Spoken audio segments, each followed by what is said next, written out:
കേന്ദ്ര ധനമന്ത്രി നിർമ്മല സീതാരാമന്റെ ബഡ്ജറ്റ് പ്രഖ്യാപനം പൂർത്തീകരിച്ചു. സംസ്ഥാനത്തോട് ബഡ്ജറ്റിൽ പൂർണ്ണമായ അവഗണനയെന്നാണ് ഇതിനോടകം പല കോണുകളിൽ നിന്നും അഭിപ്രായം ഉയരുന്നത്. എന്നാൽ സംസ്ഥാനത്തെ ഏറ്റവും പ്രധാനപ്പെട്ട തീർത്ഥാടന കേന്ദ്രമായ ശബരിമലയെ ബഡ്ജറ്റിൽ അവഗണിച്ചു. ജനങ്ങളുടെ പ്രതികരണം തേടാം. അത് രൂപീകരിച്ചവരെന്നെ അത് അംഗീകരിച്ചെടുക്കാൻ ഒന്നില്ലെങ്കിൽ അതല്ലെങ്കിൽ പിന്നെ അവരത് ഏറ്റെടുക്കാൻ പാടില്ലായിരുന്നു. ആണോ അല്ലേ? ഞാൻ ചോദിച്ചതിന് സമാധാനം. അത് അവർ ഇത് ചെയ്യാന്നുള്ള എഗ്രിമെൻ്റ് എഴുതിയത് മോദി സർക്കാരാണ്. ആണോ? അപ്പോൾ അവർ ഇതെന്താ വേണ്ടതെന്നുള്ള തീരുമാനം അവർ തീരുമാനിക്കുക, അതല്ലെങ്കിൽ അവർ കയ്യൊഴിയുക. ശബരിമലയ്ക്ക് കൊടുത്തു കഴിഞ്ഞാൽ പിന്നെ മറ്റുള്ളവർക്ക് കൊടുക്കണ്ടെങ്കിൽ അത് പ്രശ്നമാവില്ലേ? ശബരിമലയ്ക്ക് കൊടുത്താൽ മാറി. ഇപ്പോൾ ഹിന്ദുക്കൾക്ക് മാത്രം കൊടുത്തെന്ന് വെച്ചാൽ മറ്റുള്ളവർ സമ്മതിക്കില്ലല്ലോ. കൊടുക്കുമ്പോൾ എല്ലാവരും കൊടുക്കണം, അല്ലാണ്ട് ഒരു ടീമിന് മാത്രം കൊടുക്കാൻ പറ്റില്ല. ഞാൻ ഒരു ഹിന്ദു, അതുകൊണ്ട് കാര്യമില്ല. പരിഗണന എല്ലാവർക്കും വേണം.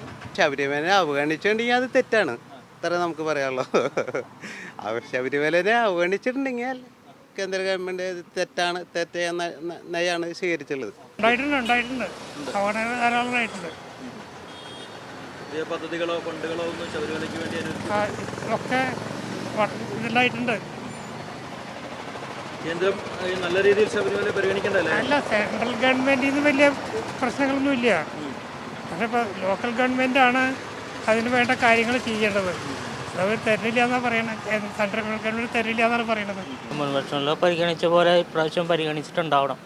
ഞാൻ ബഡ്ജറ്റ് കേട്ടിട്ടില്ല. ശബരിമലനെ ഒരു അവഗണിക്കില്ല എന്നാണ് എൻ്റെ ഒരു നിഗമനം. ശബരിമലയിൽ ഇപ്പോൾ പ്രശ്നങ്ങളെല്ലാം നടക്കുന്നത്. എന്താ അവിടെ പ്രശ്നങ്ങൾ നടക്കുന്നത്? എന്താ പണ്ട് രൂപീകരിച്ചിട്ട് എന്താ കാര്യം? ഇവരെ കട്ടുപിടിപ്പിക്കാനല്ലേ?